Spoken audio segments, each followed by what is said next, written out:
Mwaramutse. Frederic Manirambona na Solange Mutetiwabo barubakanye bakaba ku mutumba wa Burara, komine Busoni, intara ya Kirundo. Mu gihe Solange ataco yaterera mu bitunga umuryango, Frederic ntiyoroherwa kuko n'imigambi yarangura yayikora wenyene.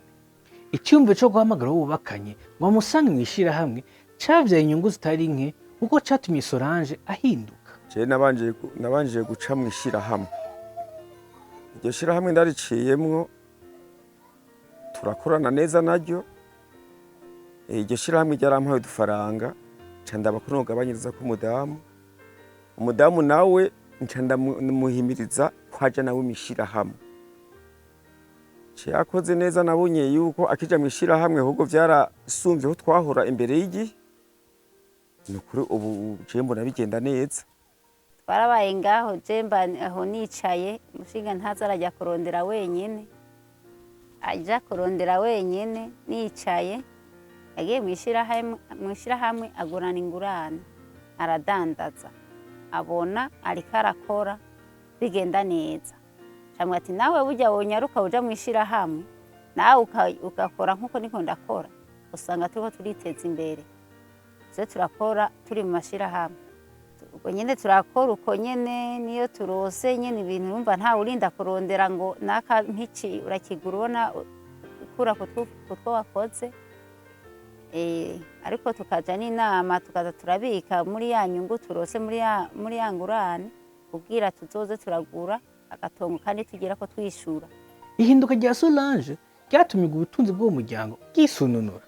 Frederic yabera imboneza umufasoni wiwe amurondera umutahe, Solange nawe amugamburukira mu gukurikiza uwo mugambi.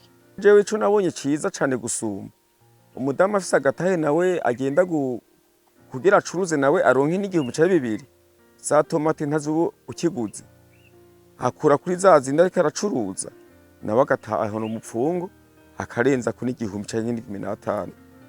Civyo binabonye umudamu adakoze ngo hakora umugabo wenyene nta n'icyogenda, kuko umugore muteza gufashanya kugira mwese muze murahuriza hamwe. Burya mu nyuma rero niho yangira inama, arambwira ati wewe kuba wicaye wenyene nta kintu nta gakiza kari mu ngaha muri uru rugo. Ati rero je ndashaka kuguha umutahe ugende nawe urondere nanje hirya no hino, nawe uzuraca hirya no hino kugira uronke agasabune ntahari. Ntuzurarinda kuza kumbaza akunyo kwibarabara iyo mbandi. Ubwo rero nyene narashishikaye ndakora muri tumwe nkora nta munyo naja kumubaza, nta karamu y'umwana narinda kuja kumubaza umwana adafise ikaramu, naca ndayigura. Tarsis Ndizeye ni umubanyi w'uwo muryango. Ihinduka ryaranze urugo rwa Frederic na Solange yarariherekeje, akemeza ko uwo muryango ugeze ku ntambwe ishimishije ugereranije n'aho wavuye. Uwo mubanyi wanje Manirambona Frederic baragiye hamwe n'umudamu wiwe, ndabibona yuko bari hamwe. Hanyuma umugabo Manirambona Frederic aragenda arasaba ingurane y'amafaranga, bagiye inama n'umugabo wiwe n'umugore wiwe. Hanyuma amafaranga mw'ishirahamwe barayamuha, bayamuhaye barayazana, ayashikanye nagize gutya mbona bashinze akabari k'ibiyeri ngaho mu rugo iwabo. Hanyuma Manirambona nkabona adandariza kw'ibarabara, uyu mudamu wiwe nawe nkabona adandariza ngaha muhiri wiwe. Mbona mu rugo iwabo bimeze neza, tangorane badashwana, ico bakenye bakironka, umwe akironka n'uyindi akakironka. Manirambona Frederic n'umugore wiwe tubafata nk'imboneza mu muryango ngaha mu kibano. Natwe baratwigishije, ni abarimu beza, twabatoreye ko akarorero kugira natwe twitunganye mu ngo iwacu kugira dufatane neza n'abadamu bacu. Frederic Manirambona yishimira uruhara yagize mw'ihinduka ry'umupfasoni wiwe.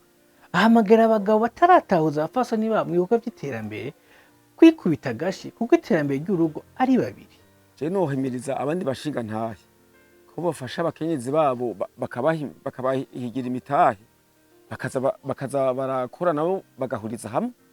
Je niho numva umenga urugo rwomera neza, hapana guhebera umugabo niwe wenyene cyangwa umugabo kibaza ngo niwe azoguma afasha urugo. Oya, bihagiye bigucangana kuko ugasanga umugore nawe arashoboye. Yego, ari vyiza cane gusuma.